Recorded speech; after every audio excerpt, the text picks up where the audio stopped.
কখনো স্ত্রীর চোখে পানি ঝরতে দিবেন না, কারণ নবীজি সাল্লাল্লাহু আলাইহি ওয়াসাল্লাম বলেন, স্ত্রীর চোখে পানি ঝরলে সেই সংসারে বরকত কমে যায়, রুজি রোজগার কমে যায়। এজন্য চিন্তা করবেন, তার চোখে পানি আসার কারণ আমি হব না। কি কাজ করলে, কোন ব্যবহার করলে সে কাঁদে, তার চোখ দিয়ে পানি ঝরে, ওই কাজগুলো আমি করব না। তাকে ভালোবাসা দিয়ে সর্বসময় হাসিতে খুশিতে থাকবো। যেই সংসারে স্বামী স্ত্রী হাসি খুশি থাকে, ও সংসারে যদি অভাবও থেকে থাকে, তাদের মতো সুখী মানুষ আসমানের নিচে জমিনের উপরে আর কেউ হতে পারে না। স্ত্রীদের সঙ্গে 4টা কাজ আপনারা করতে হবে। 1 নাম্বার, এই যারা আপনারা মোহরানা দেন নাই বউদেরকে, বিয়ে করে বাচ্চা কাচ্চা হয়ে গেছে, পোলাপানা জানে না যে আমার মায়ের মোহরানাটা আমার বাপ দেয় নাই, আপনি কিন্তু বড় অন্যায় করেছেন ভাই, বড় অন্যায় করেছেন।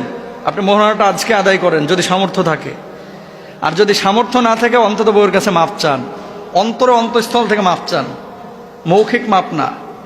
কান্নাকাটি করেন দরকার হয় যে সত্যি কি তুমি মাফ করছো। মানুষের হক নষ্ট করলে যেমন গুনাহ হয়, বউয়ের মোহরানা আদায় না করে মারা গেলে যদি বউ মাফ না করে, আল্লাহ আপনারা মাফ করবে না। নাউজুবিল্লাহ বলেন। ওয়া আতুন নিসা সাদাকাতিহিন্না নিহলা।